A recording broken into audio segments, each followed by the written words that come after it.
Sit in a comfortable meditation posture and close the eyes. Put the attention on the silence that is always there deep in the mind. Connect with that silence.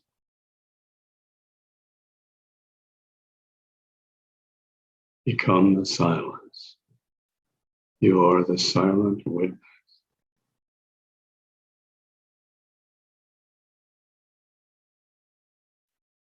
Now listen to the reading of the Yoga Vashishta. Book 4, Chapter 48, continuing with verse 25.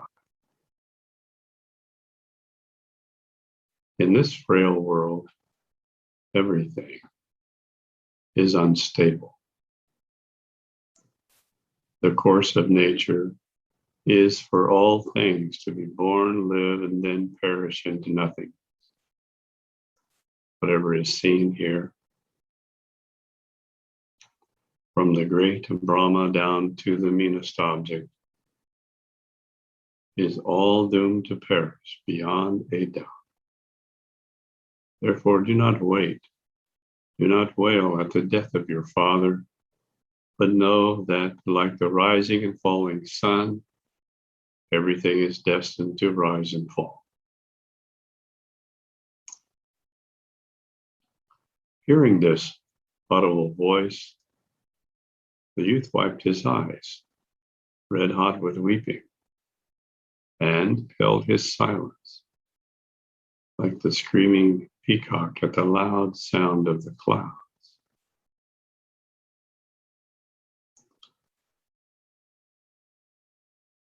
He got up and devotedly performed the funeral ceremonies for his father.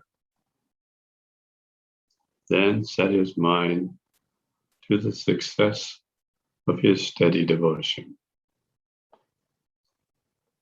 He engaged in austerities according to the Brahman law and discharged his ceremonial rites according to the old Vedic Shraddha ritual to accomplish his sundry vows. But not knowing the knowable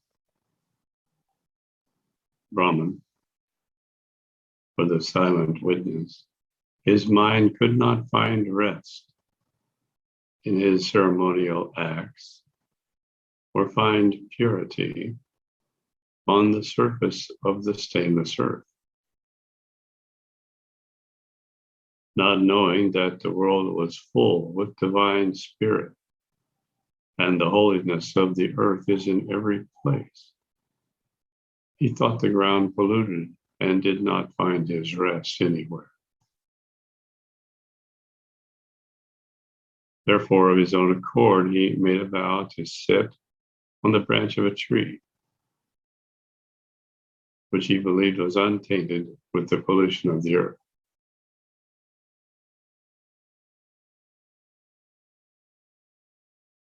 And what he is doing here, obviously, is following the dictates of his individual karmic traces. The ego, the false ego, this false sense of I, is making decisions for him. He's acting in a habitual manner to perform meditations and austerities and yagyas. Not performing them while connected with the silent witness, therefore not making any progress at all in the development of higher states of consciousness.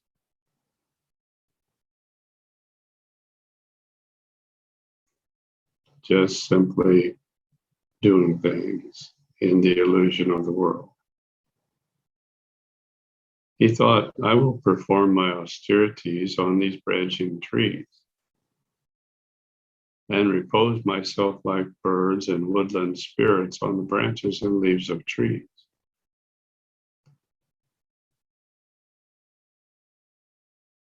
Thus, sitting on high, he lit a burning fire underneath him, and he was going to offer ablutions of living flesh on it by paring bits of his shoulder blade mixed with blood.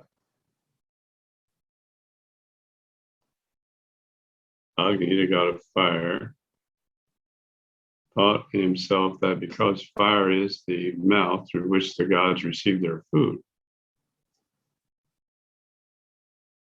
the offering of the Brahman's flesh would completely burn down their faces. Thinking so, the god of fire appeared before him in his full blaze, like the bright sun appears before the Lord of speech, Brihaspati. Agni uttered gently, saying, "Young Brahman, accept your desired boon from me." As a shopkeeper takes out his treasure from the safe in which it is deposited. Being thus approached by the god, the Brahmin boy saluted him with laudatory hymn. After adoring him with suitable offerings of flowers, the boy addressed him in the following manner. Lord, I find no holy place upon earth. It is full of iniquity and sinful things. Therefore, I pray that you make the tops of trees the only places where I live.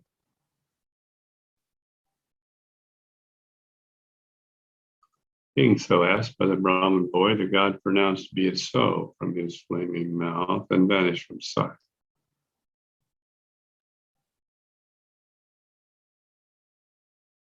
As the god disappeared before him like daylight from the face of the lotus flower,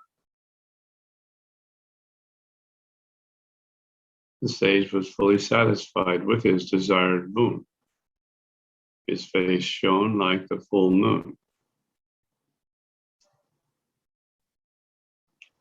Conscious of the success of his desire, his gladdened countenance brightened with his blooming smile, just as the white lotus, as soon as it perceives the smiling moonbeams falling upon it, blushes with its smiling petals.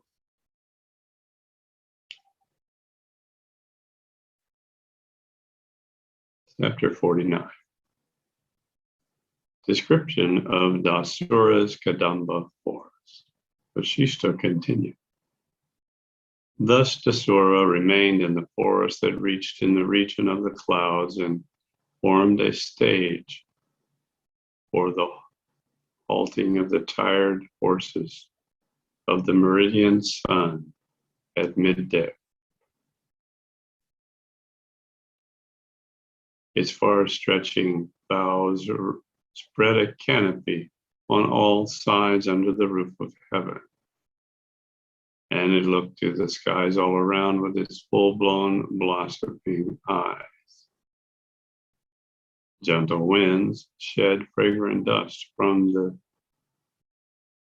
tufts of its hanging hairs, which studded with swarms of fluttering bees, and its leaves waving like palms of its hands brushed over the face of its fairy sky.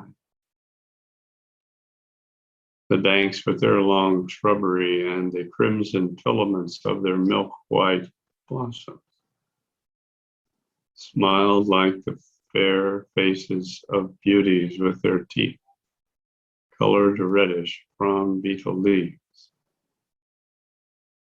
Creeping plants danced with delight and shed dust from the pistils of their flowers, clustered in branches and beaming with the luster of the bright full moon.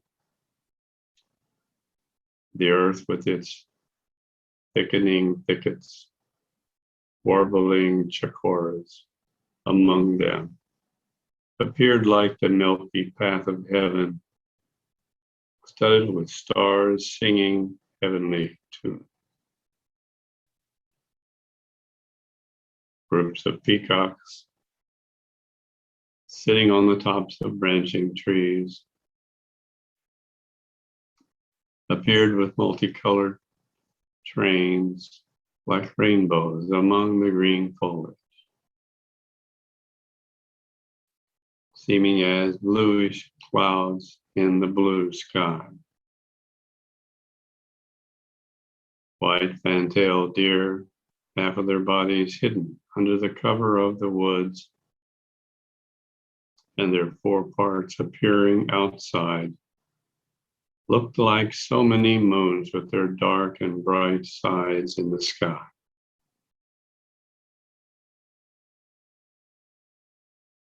The warbling of charducks,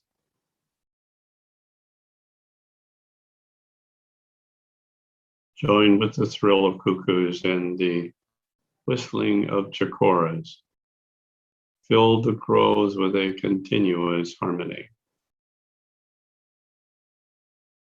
Flocks of white herons sitting on their nestling boughs seemed like bodies of Siddha master aerial beings, sitting quietly in their refuge place in heaven.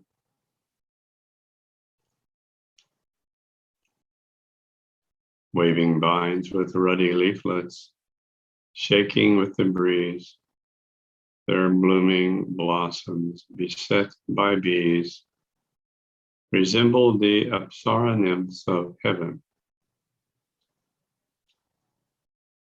clapping their rosy palms and looking at the sky.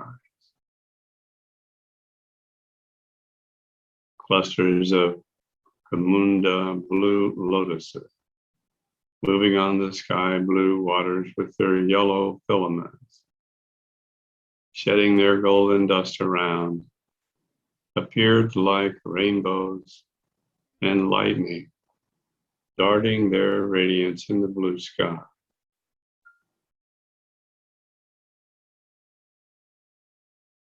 The forest thousands of uplifted branches seemed like the god Vishvarupa, lifting his 1,000 arms on high, dancing with the breeze, the sun and moon hanging like earrings on either side. Elephant herds lying under the branches, and clusters of stars shining above gave the woodlands an appearance of the sky with its dark clouds moving below the blazing stars above. The forest was like a warehouse of all sorts of fruits and flowers, just as the god Brahma in the reservoir of all sorts of productions.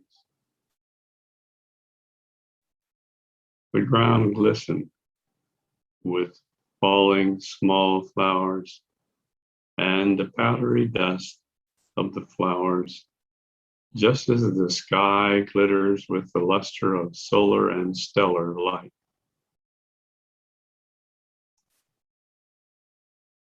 Flights of birds lying on tree branches, fluttering about their nests, and flocks of fowls feeding on the ground, made the forest appear like a city, with its people above, below, and all about it. Its bowers resembled the inner apartments of houses, with blossoms waving like flags over them, and strewn over with the white, powdery dust of flowers, as they decorate the floor with flowers and powders, and flowers hanging over them, like over house windows.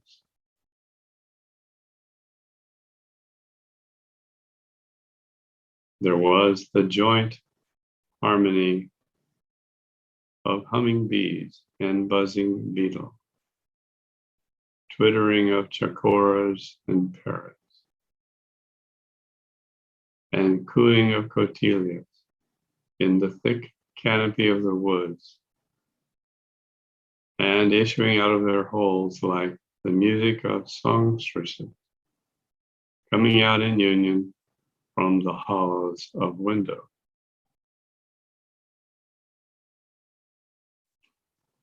The birds of various kinds hovered over the coverings of woodland goddesses, as they were the only guests of their lonely retreats.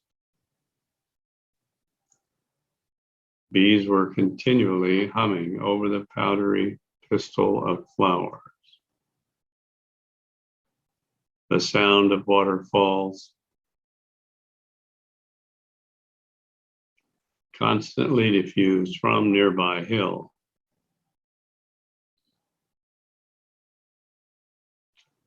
Here, gentle and soft, warm breezes continually played with waving flowers and white clouds, covered lofty trees, as they do the tops of mountains. The sturdy woods that resembled high hills were rubbed by the scabby cheeks of elephants and stood unmoved, though they were constantly dashed by their huge legs and feet.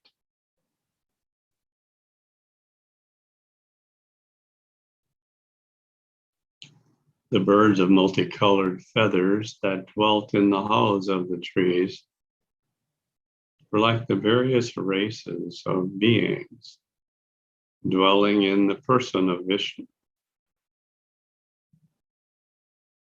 With the movements of their painted leaves, resembling the fingers of their palms, trees seem to keep time with the dancing vines and point out the modes of their vibration. They danced in delight with their branching arms and clasping armlets of vines to think on the nourishment that every part of their body affords to all kinds of living beings. Thinking how they are the support of thousands of creeping plants, which entwine around them as their consorts. The trees sang their joyous climb with the buzzing of bees about them. Kind aerial masters who dropped flowers from the trees were hailed by the bees and cuckoos with their joyous notes and tunes. The blooming blossoms of the kadamba tree made it seem to be laughing in derision at the 5 woody trees on the forest edge, which were not bearing their flowers.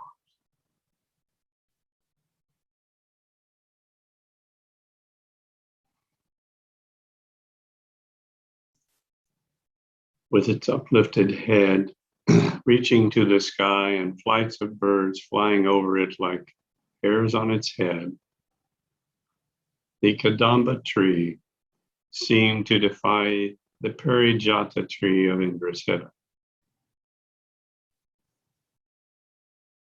A swarm of bees thronging all about the kadamba tree gave it the appearance of thousand-eyed Indra, with whom it competed with its greater number of eyes. The tree had a tuft of flowers on some part of its head, appearing like the hood of a snake, decorated with gems, as if the infernal serpent had mounted its top with its crowded head in order to survey the wonders of heaven. Smeared with the pollen of its flowers, the tree appeared like the god Shiva, anointed with his powdered ashes, while its shady dwelling overhung with luscious fruits, refreshing passing travelers with rest and repose. The Kadamba tree was like the Nandana garden of paradise.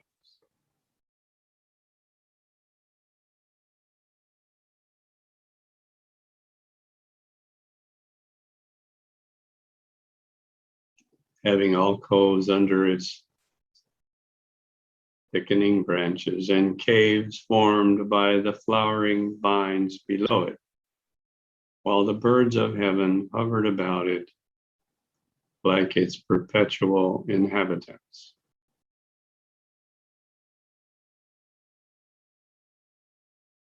Chapter 50, Dasura's Survey of the Heaven. Vashishta continued. Dasura remained in his flowery tree as if he lived on a hill of flowers. In his mind, he felt a delight which flowery spring and its fruit could infuse in the heart.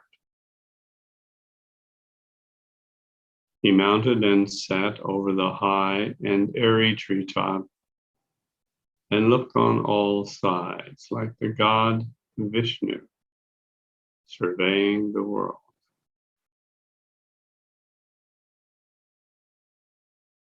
There, sitting on a branch that reached to the sky, he engaged in his tapas, devoid of fear and desire. From his leafy and easy couch of repose, he cast his curious eyes to see the wonders of nature on all sides. He saw a river at a distance, glittering like a necklace of gold. He saw the summits of distant hills, rising like nipples on the breast of the earth. The fair face of the sky appeared like the face of a fairy covered under the blue veil of a cloud. The green leaves of trees were like the green garb of this fairy, and clusters of flowers were like garlands on her head.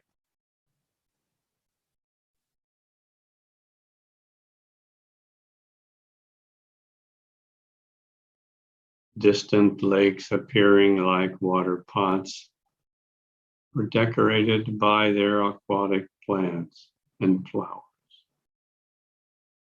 The fragrance of blooming lotuses appeared like the fairies' sweet breathing, and the gurgling of the waterfalls sounded like trinkets fastened to her feet. The trees touching the skies were like the hairs on her body. The thick forest resembled her thighs, and the orbs of the sun and moon were like earrings hanging from her ears. Fields of grain seemed like the dots of her sandal pace, and the rising hills were like her breasts, covered with a cloudy cloak on their tops.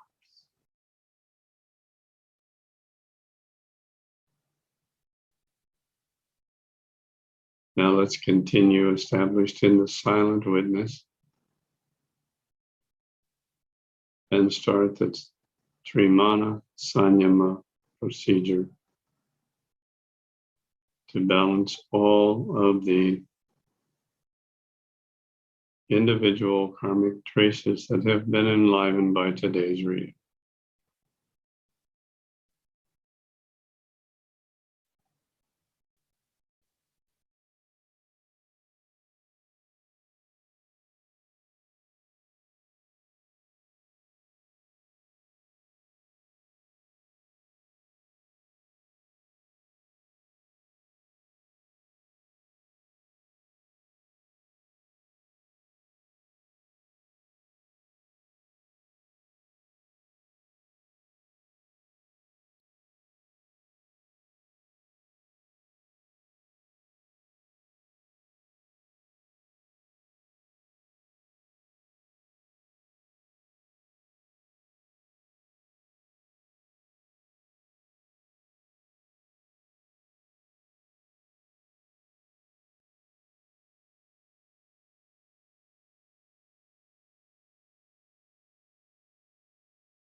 Tear down.